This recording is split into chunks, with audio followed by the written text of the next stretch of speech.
Pink. Allie is the national coordinator of Code Pink, and she's headquartered in the District of Columbia office. She graduated college in 2010 and then went to Palestine to learn the situation there, people in the West Bank, what they were living, the conditions they were living under. She got involved with Code Pink in 2011, and she led several missions. They had a mission to Pakistan on the drone strike victims, met with them and survivors. She's also been involved with organizing conferences on drones, and she's been on missions to Cuba with Code Pink, and also to Palestine. She has also been involved in a citizen arrest attempt, maybe she mentioned that already, of Henry Kissinger, and I think she'll tell you what John McCain's response to that was. Anyway, anybody who knows about Code Pink? Everybody know about Code Pink? Okay. And why it was formed and all that. It is a women-led organization, to remember. And I do want to say one thing. Maryland United for Peace and Justice was once part of a coalition, a large national coalition called the Alliance for a Common Future. And we were one of the founding organizations in that organization. An excellent idea. It was to cover, foreign policy, the environment, and the United Nations. Those three were the focuses of it. After the Soviet Union fell, and Yeltsin became the premier, all kinds of American economic advisors went to Russia. And these economic advisors were to teach them capitalism. Yeltsin took it all and tried to change the government of Russia to a capitalist form, and their economy crashed. I knew that they were supposedly focusing on poverty in Russia, but they weren't. So I brought this to the attention of the Alliance, and basically was told to shut up. They called me at work and said, we don't want to hear from this anymore. And the coalition lasted for a couple more years, and that was the last I heard. But so some of this was very much of a problem then. I mean, since then, some of these economic advisors have said they were wrong. And so, anyway, Ellie. Okay. Hey everyone. Okay, I heard Tony say, has everyone here heard of Code Pink? But can I get a show of hands for folks who have heard of Code Pink? Okay, so there's some newbies in the room. Okay, so who here has ever participated in a political demonstration before? Okay, almost everyone. Has anyone been in a Code Pink demonstration before?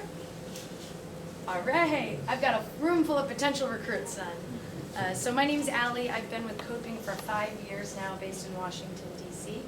I'm one of the co-directors along with Medea Benjamin and Jody Evans, who I'll be talking about for this presentation. So Code Pink began in 2002 when President Bush was threatening to invade Iraq. After 9/11, you might remember the color-coded terrorist threats: Code Red for high security threat, Code Orange for medium security threat. A group of women got together and they declared Code Pink for peace. It was their belief that these color-coded security levels were a way to keep the American people in a state of perpetual fear, so that the U.S. government could justify going to war with countries that never attacked us and had nothing to do with 9/11. You can switch slides, please. So at Code Pink, we work on a ton of issues, and I'm going to be going through many of them in the next few minutes. But the overarching theme of our, you can't hear me? Okay. The overarching theme of our work is to bring our war dollars home, to cut the Pentagon's bloated budget, and to refund our community needs instead of war greed. And so that includes sending billions of dollars in military aid to repressive regimes who we call our friends. You can switch the slide. So we engage in a variety of tactics, and I'll be going through the tactics with our campaigns. We do all sorts of things like mass demonstrations, we have banner hangs, you can see here. But we're also known for doing creative disruptions in Congress, in the face of power. You heard about the Henry Kissinger citizen's arrest, and I'll talk more about that. But we also do other things. We lobby, we have conferences, we take delegations overseas to places like Iraq and Afghanistan, Pakistan, Yemen, and we write books and we write articles. So we try to combine all of these things to apply pressure from every angle. I can switch slide, please. So under the Bush administration, Code Pink had hundreds of chapters across the US. It's a women-led organization, but men and all people are completely invited to participate, and we actually do have tons of men in Code Pink. And pink is not totally mandatory for those of you considering joining. But when Obama when he became president, the peace movement, evaporated, not entirely, and I know there's people in this room who are doing amazing work, but there were no longer the mass numbers that came out in the streets on a day's notice to say no to war. And under Obama, we saw a huge increase in the use of drone strikes. Under Bush, we were technically at war with Iraq and Afghanistan, but now under President Obama, we're bombing multiple countries that we haven't even declared war against, like Pakistan, Yemen, Somalia, and we've even dropped a drone bomb on the Philippines. So at Code Pink, we decided to shift what our work looks like. Instead of taking trips to Afghanistan and Iraq, we started visiting places like Pakistan and Yemen and talking about drone warfare. We learned that drones are not smart bombs, as the administration likes us to know. They actually do indiscriminately kill lots of civilians, and thousands of them have died, including many children. We learned that drones are breeding hatred towards America in these countries, instead of eradicating terrorism, as the government would like us to believe. You can switch the slide.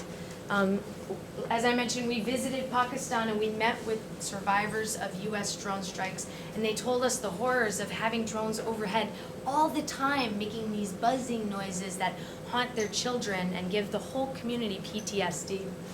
So at Code Pink, we decided to really take on drone warfare. You can switch the slide. We've been engaging in creative actions since the end of 2012. We recreated a wedding party in Yemen that was bombed by one of Obama's drones in 2012, and we had hundreds of people watching. There's actions that are taking place all around the country now. There are different organizations that are resisting drone warfare, even at US Air Force bases, where the pilots actually conduct the drones from. The pilots sit in these small cockpit areas and have a joystick that's kind of like a video game joystick, and they use that to decide who lives and who dies thousands of miles away. So you can keep this here. Okay, go back. So drone warfare is one of the main campaigns at Code Pink, and I'm excited to tell you today that our efforts, our actions, Medea Benjamin wrote a book about drone warfare. And we had 2 international summits, and we brought victims of drone strikes to the U.S. to have congressional briefings, to meet with members of Congress. And I'm excited to let you know that there is a measurement of success in all of our efforts, not just at Code Pink, but all of the organizations who have taken this on and incorporated it into their broader peace agenda, which is that drone strikes have been reduced, and the favorability rate among Americans has dropped from 88% to 55%. So we've done an excellent job of trashing drone strikes, exposing the reality of the fact that they're killing civilians, and it's a short-term agenda that's not actually keeping our country safer. Go next. So one of the tactics... Keep going? Yeah. All right. Well, the picture that was in that one was a photo of Code Pink confronting the head of the CIA, John Brennan. So one of the tactics that we employ is holding those accountable who are responsible for these drone strikes. General Petraeus, when he was the head of the CIA, oversaw the US drone program. And then John Brennan, who's the current head of the CIA, was the architect, really, of the US drone program when he was Obama's chief counterterrorism advisor. So John Brennan is like the drone guy who used to sit with Obama every Tuesday on what they called Terror Tuesdays and decided who would live and who would die. So in the slide, you see us confronting him at a congressional hearing. We've also gone to John Brennan's house with dozens of people before and done die-ins in his front yard to really bring home the point and to humanize this issue for him and others, and to also raise awareness about the fact that we need to be holding these officials accountable, and we need peace people in the administration, not drone people. Under John Brennan, who's now the head of the CIA, was in the CIA many years ago, where he was complicit in the U.S. torture program. The United States CIA has a really horrific history of using torture, especially during the War on Terror, where we've put hundreds of men into Guantanamo Bay Prison. Code Pink has been working for a very long time, since Guantanamo was opened, on closing the prison with lots of other amazing peace and anti-torture organizations.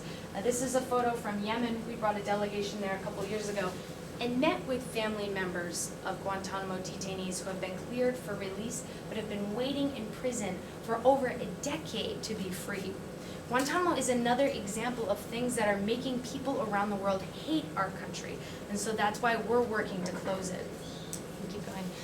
A few years ago, the men inside Guantanamo launched a hunger strike to draw attention to their imprisonment, and at Code Pink we launched a solidarity hunger strike and had hundreds of people signed up to do a day of fasting and to hold pictures and do a social media campaign, pictures of them holding a sign that says "I fast for Gitmo, close Guantanamo," to push this story into the national narrative and to change the narrative so that people understand how Guantanamo is so important to the peace movement and how it can help us create a better world when the United States starts setting an example of not carrying out torture or carrying out indefinite detention of men who have been cleared for release, or of anyone at all. So this is a picture from the time of our rolling hunger strike. This is an amazing Code Pink woman named Diane Wilson who fasted for over 80 days in solidarity with the men. And this is a picture from towards the end of her hunger strike when she decided to escalate tactics to draw more attention to the issue, and she jumped over the White House fence. It was all over the news. And so the hunger strike in Guantanamo had been in the news, but it had kind of fizzled out because it had gone on so long. But when Diane did this, the news was all over it, and people started talking again about the hunger strike. So, to be a part of Code Pink, you don't have to jump over the White House fence. It's not mandatory. I'm just giving examples of different ways that we take action to try to get things in the news. There were hundreds of people there who were fasting or even praying or protesting on this side of the fence. Go ahead and switch. It's taking a little while for the Secret Service to actually apprehend. So a lot of Code Pink's work also has to do with the fact that our country sends billions of dollars in U.S. aid to other countries like Israel and Egypt, who use that money to oppress either their own people or their neighboring people like the Palestinians. And at Code Pink, we believe those billions of dollars could be spent here at home in our communities instead. So a lot of our work has to do with ending $3.1 billion a year to Israel, which was recently just increased to $4 billion a year. Code Pink has engaged in lots of delegations to Gaza and the West Bank to create relationships with women's groups there who are working on actively resisting the Israeli occupation and oppression.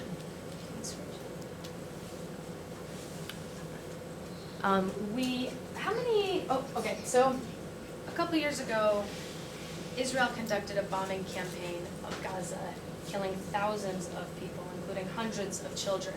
And so our strategy during that time, which I think is an effective strategy that we apply to all of our campaigns, is putting pressure on otherwise progressive elected officials to do something or say something or come out in support of Palestine against the bombing. And so in this photo you can see we're in Senator Warren's office. Elizabeth Warren is a favorite among many progressives, but she's not great on the issue of Palestine. She's very unconditionally supportive of Israel, even when it's bombing schools, hospitals, playgrounds, and mosques in Gaza. And so we conducted a series of sit-ins, and we're still working on establishing relationships with folks inside of her office who are actually pro-Palestinian to try to move her on the issue. if we look at the election season that's happening right now, Bernie Sanders is a good example of someone who actually has been pushed in that direction also. A lot of people say Bernie was a progressive except for Palestine, but after lots of sustained pressure from folks on the left, Bernie actually did come out with very positive statements in support of Palestinian human rights. And at one point, he had even appointed a young woman who I think was one of the leaders of a Students for Justice in Palestine chapter to his campaign. So this is an example to say at Code Pink, we work from lots of different angles. We have protests, we take delegations, but we also aren't afraid to pressure Congress and work with Congress. We have friends inside lots of offices, and they reach out to us when they want us to thank and spank their congressional colleagues, but they also, they look to us for information and to help them get in touch with people in these regions like Gaza or Pakistan or Yemen. Have folks here heard about the Boycott, Divestment, Sanctions campaign? So BDS is a call by Palestinian civil society for the world, the international community, to boycott Israeli products until Israel ends its occupation of the West Bank and lifts the siege of Gaza and allows for the return of Palestinian refugees. So at Code Pink we have multiple BDS campaigns. Right now we're working on one that has to do with RE/MAX because RE/MAX sells illegal Israeli settlements in the West Bank. We've had a lot of successes. RE/MAX has already tried to distance itself from the franchise in Israel and has asked the Israeli franchise to shut down its offices in the settlement.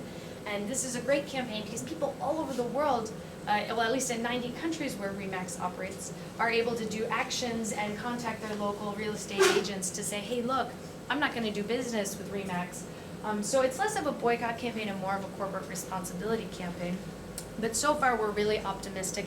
And another example of one that we're working on currently is Airbnb.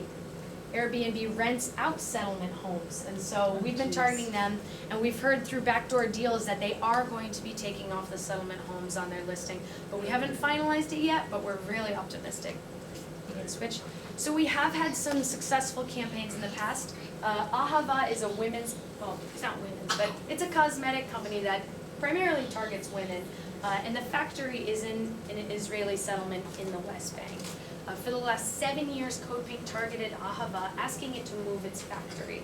And after lots and lots of protests at stores, having stores take Ahava off its shelves, getting companies to divest from Ahava, and we even got the heir to the Disney fortune, Abigail Disney, to divest $12 million from Ahava. They announced just a month ago that they're moving their factory out of the West Bank. And so these campaigns really work. We're super optimistic, and we're still going ahead. And if any of you are interested in either RE/MAX or Airbnb, let me know. I have a sign-up sheet that'll go around right now, and just make a note next to it.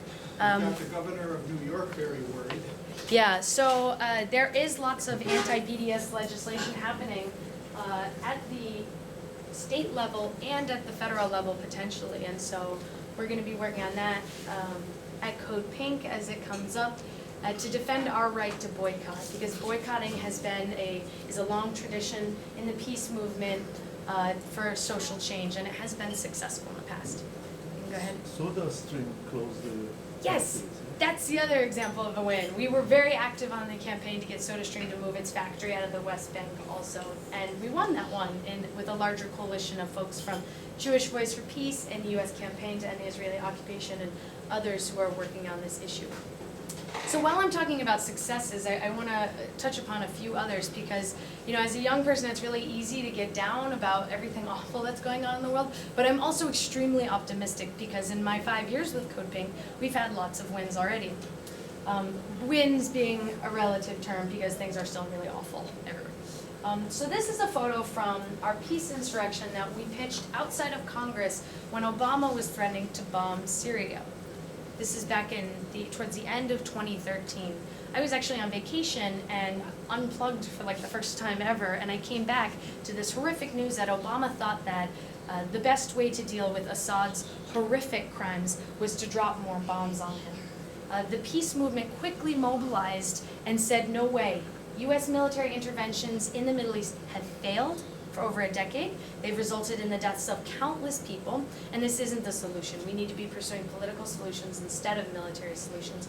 So at Code Pink, we pitched this 24-hour peace vigil outside of Congress. We actually, we set up all these tables with all sorts of lobbying material. Our friends at Friends Committee on National Legislation provide amazing resources for lobbying, and so we had all of their paperwork, and people were just showing up every single day saying, what can I do, what can I do?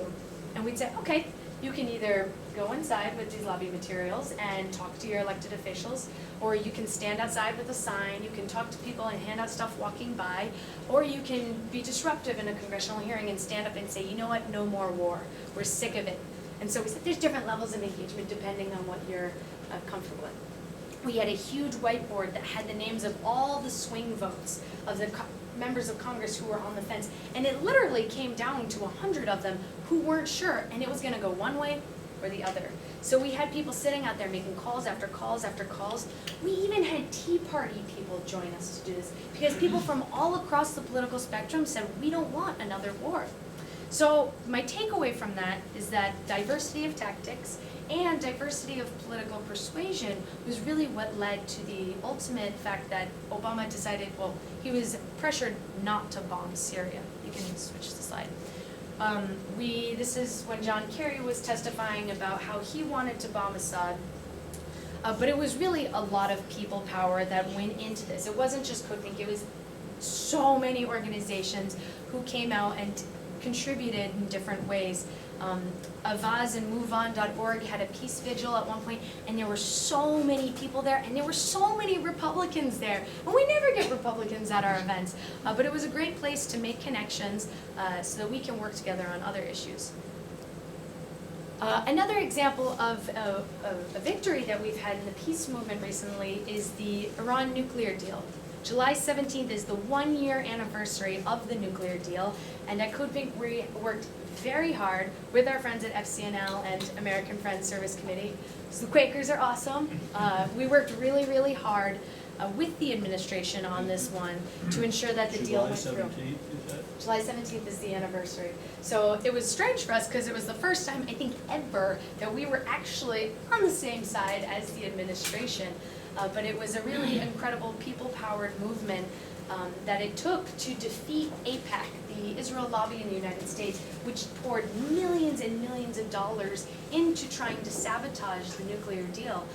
But we used social media, we used protests, we used articles, intense lobbying, and mass mobilization of people across the country to make sure that the deal was passed. I've never, in my whole 5 years of Code Pink, seen so many people get involved locally in an issue. There were town hall meetings everywhere where people were organized with information and handouts to talk to their elected officials and talk to their community members about why this deal was so important to avoid another war and to set a precedent for diplomacy. So that was really uplifting for me. This is a photo from, Code Pink has been to Iran with delegations many times over the years, and hopefully we'll be going back soon. And switch. And so now, you know, given all these victories, how can we ride this momentum to deal with the crises that are facing us now?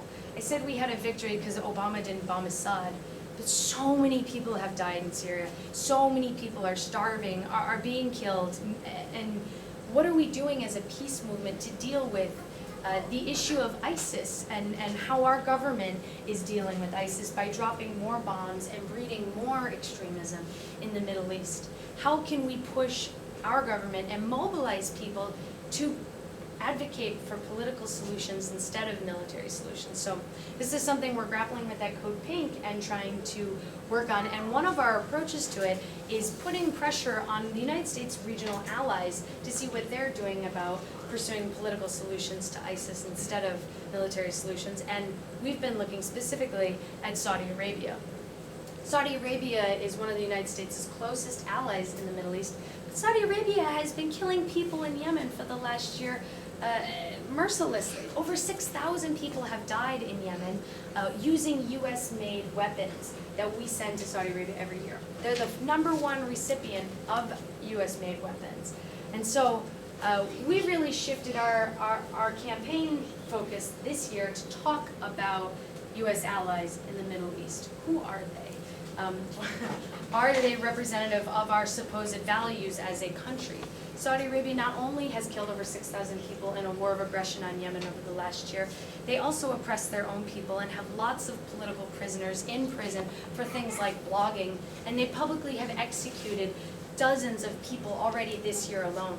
So at Code Pink, we're calling for the U.S. to reevaluate our allies in the Middle East so we can deal with bigger issues that we need to be focused on. And so Medea Benjamin has a book coming out about Saudi Arabia.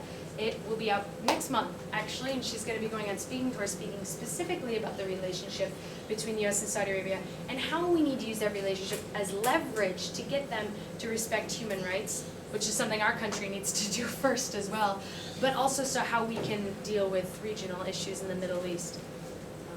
Go ahead. So I want to end by talking about how we draw the connections between U.S. militarism abroad and how that's come home now and our streets have become militarized. At Code Pink, we've been working in solidarity with the Black Lives Matter movement to talk about police brutality, how the police have heavy military equipment as a result of the leftover war machinery. But also we see this epidemic of gun violence happening in our communities.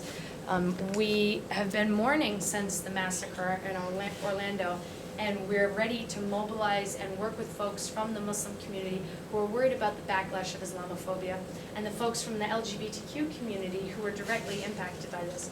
So Monday, we're having an all-night vigil at the NRA, because the NRA has been blocking legislation that would increase background checks, and it's also been blocking legislation that would keep military-grade guns out of the hands of civilians. We don't want wars abroad, and we don't want wars in our streets, and so we're trying to make those connections so we can build the peace movement. The peace movement has been so quiet under Obama, and now we're going into an either Trump or Clinton presidency, and Hillary Clinton herself has a history of militarism. She supported the war in Iraq, she supported the surge in Afghanistan, she supported the coup in Honduras, she supported the coup in Libya and the overthrow of Gaddafi, which destabilized the country. And we just found out last week that she used to approve drone strikes from her cell phone. So, and who knows what a Trump presidency will look like. So we're looking at a rocky road ahead, and we need to organize and mobilize. Code Pink is going to be at the conventions at the RNC and the DNC with our message that we need to cut the Pentagon budget. If the Democrats are talking about all these great domestic reforms that we want to make, where are we going to get that money? We have it. It exists, but the Department of Defense has it, so it's time for us to reallocate our financial resources, and it's not going to happen unless the peace movement demands it. So I hope that you'll consider coming out Monday to our vigil, and you'll sign up for Code Pink emails, and you can get involved with us. Thank you.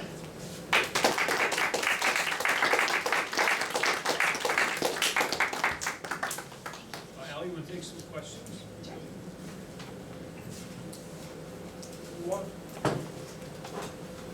Well, I do want to say there is some hope that, for better or worse, and she certainly is to the right of Elizabeth Warren on Israel and on issues related to defense, but we are about to have maybe the first women president. Are there some chances of commonality between a peace group from the left and of women possibly looking for that commonality with a woman who appears to be a woman and may share some of those values? Maybe. I mean, being a war hawk knows no gender. The fact that she's a woman to me is irrelevant given her foreign policy record.